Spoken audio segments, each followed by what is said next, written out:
आज कानपुर लोकसभा प्रत्याशी रमेश अवस्थी का मंदाकिनी होटल में भव्य स्वागत व युवा मिलन समारोह कार्यक्रम रखा गया, जिसमें सभी लोग शामिल हुए। क्षेत्रीय अध्यक्ष प्रकाश पाल जी की अगुवाई में कार्यक्रम की शुरुआत की गई, जिसमें कानपुर बुंदेलखंड क्षेत्र के सभी पदाधिकारी व कानपुर लोकसभा प्रत्याशी रमेश अवस्थी को जिताने के लिए सभी से अपील करते हुए भारतीय जनता पार्टी के कार्यकर्ता भी नजर आए। वहीं पत्रकारों ने कुछ सवाल गठबंधन को लेकर भी किया। जब रमेश अवस्थी से पूछा गया कि बीजेपी को हराने के लिए गठबंधन के साथ राहुल और अखिलेश यादव कानपुर में रैली कर रहे हैं, तो उसके लिए आपका क्या कहना है, तो उन्होंने बताया कि इससे पहले भी गठबंधन हुए। भारतीय जनता पार्टी सत्य की पार्टी है, सत्य का साथ देती है। जनता जानती है किसको लाना है और किसको नहीं, बाकी जनता के ऊपर निर्भर करता है। उसी के बाद उनका बहुत ही धूमधाम से स्वागत किया गया। इस कार्यक्रम में मौजूद रहे बुंदेलखंड के प्रकाश पाल,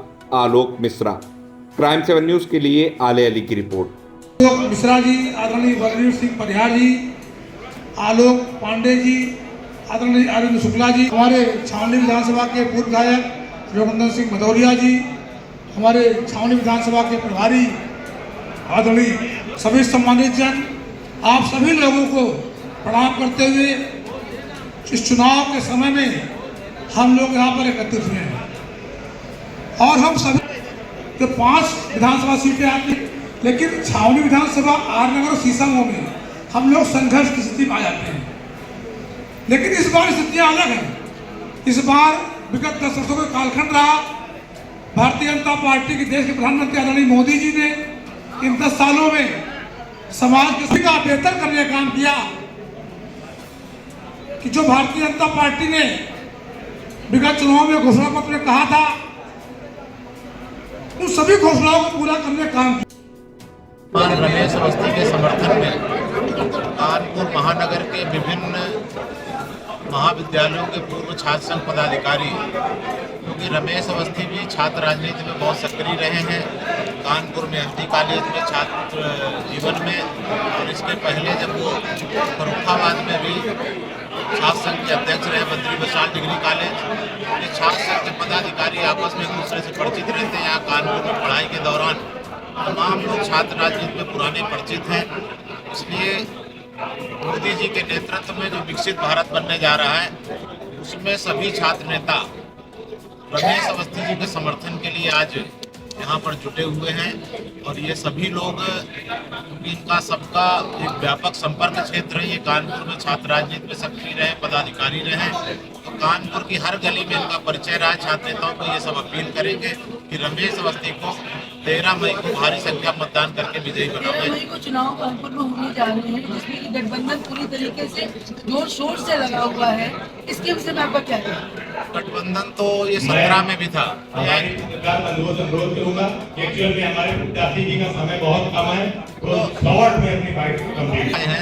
यही 2 लड़के 2017 में बड़े जोर शोर से आए थे, उसका परिणाम आप सब लोग देख चुके हैं। उसके बाद 19 में बुआ भतीजे आए थे, उसका भी परिणाम देख चुके हैं कि अखिलेश यादव अपनी पत्नी को, अपने 3 भाइयों को नहीं जिता पाए थे। राहुल गांधी स्वयं अमेठी से हारे थे सपा बसपा के समर्थन के बाद। तब मोदी जी की सरकार के 5 साल हुए थे, अब 10 साल मोदी सरकार के, 7 साल योगी सरकार के, और जो भारत एक विकसित भारत की दिशा में बढ़ चुका है, इनका असर होगा। 80 में 80 सीटें उत्तर प्रदेश में भाजपा जीतने जा रहे हैं। रमेश अवस्थी से जो जनता अपेक्षा रखते हुए कुछ अपेक्षा पर रमेश अवस्थी जी मोदी के दूत बनकर आए हैं।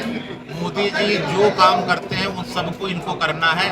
मोदी जी पूरा सब सांसदों का एक टारगेट तय कर देते हैं और उसी टारगेट पर ही सबको चलना होता है। ये तय है भाजपा में सबके लिए। क्या कहना चाहेंगे? मेरा इतने कानपुर के मतदाताओं से कहना है कि इंडी गठबंधन जिस तरीके से भारत विरोधी, समाज विरोधी, सनातन विरोधी गतिविधियों पर चल पड़ा है, इनको सबक सिखाने के लिए भारत को विकसित भारत बनाना है। ये सब बेल और जेल वाले जितने लोग हैं, इनको जहां इनकी जगह है, किसी की जेल जो बेल पर है उनको भी जेल जाना है, बाकी जेल में है, ये उनकी जगह वहीं है। इनकी राजनीति में नहीं, चूंकि इन्होंने जनता को लूटा है। जनता का लूटा हुआ धन मोदी जी परिवार की तरह सभी देशवासियों को मानते हैं, उनके विकास के लिए काम करें। इसलिए एक वोट कानपुरवासी मोदी सरकार बनाने के लिए करें। जैसे कुछ लोगों का कहना आया है ये रमेश अवस्थी जी फरुखाबाद के रहने वाले हैं। कानपुर में रह के जीतने के बाद सीधे फरुखाबाद चले गए। उस विषय में आपको क्या कहना है? 20 साल से रमेश अवस्थी यहीं रह रहे हैं और सबको मालूम है आलोक मिश्रा फतेहपुर के मूल रहने वाले हैं, श्री प्रकाश जायसवाल जी बस्ती के रहने वाले थे। ऐसे ही सब लोग जो महानगरों में आते हैं सभी लोग कोई ना कोई आता है। ये 20 साल से कानपुर, यहाँ का आधार कार्ड है इनका, यहाँ निवास है, फ्लैट है, कोई अचानक आके यहाँ इन्होंने घर नहीं खरीदा है। ये सिर्फ उनका कहना हार रहे हैं। राहुल गांधी वायनाड क्यों लड़ने गए? वायनाड के लोग उनको अगर कहें रायबरेली या अमेठी में उनका क्या है? जो कह रहे अपने यही नेता राहुल को भी सीख देते वो बाहर जाने के लिए अगर कह रहे हैं तो वो नियम केवल रमेश अवस्थी के लिए लागू करेंगे। वो भी तो मूल फतेहपुर के रहने वाले हैं। कभी आ गए, कोई 4 साल पहले आया, कोई 4 साल बाद आया। सर उनका तो कहना ये, सर उनका कहना सवाल इस बात का है कि कौन भारत के लिए क्या करने वाला, देश की जनता के लिए। जो हारने वाले लोग हैं वो इस तरह के मुद्दे हैं। आज राजनीति में मुद्दे पे कोई अपने मुद्दे को लेकर कांग्रेस ने क्या किया, ये क्या करने वाली, ये कोई बता नहीं रहा। सिर्फ भ्रम पैदा कर रहे हैं। 2 विषय चला रहे हैं। एक चला रहे हैं कि भाजपा आ जाएगी तो संविधान बदल देगी, दलितों पिछड़ों का आरक्षण खत्म कर देगी। मेरी बात सुन लीजिए, अखिलेश यादव पिछली बार बुआ के साथ लड़ने के बाद भी एक भी पिछड़ा उनका सांसद नहीं जीता। जो उनकी पत्नी इस समय उपचुनाव में जीती थी वो भी पिछड़े वर्ग की नहीं है। और राहुल गांधी की उनकी माता जी जीती वो भी पिछड़े वर्ग के नहीं है। तो जिनका 17 की 17 उत्तर प्रदेश में अनुसूचित सीटें सारी भाजपा जीती है।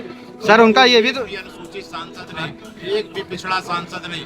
वो सब लोग पिछड़े और दलितों की मुद्दा हुआ है राजस्थान में, जिसमें कि छत्तीस थोड़ा सा नाराज भी हुआ है बीजेपी से। उसमें आपका कहना है? महाराणा प्रताप का जिस तरह से अपमान किया है, ये शिवाजी का अपमान करें, ये महाराणा प्रताप का अपमान करें, भगवान राम का अपमान करें, भगवान कृष्ण का अपमान करें, इन सनातन का अपमान करें।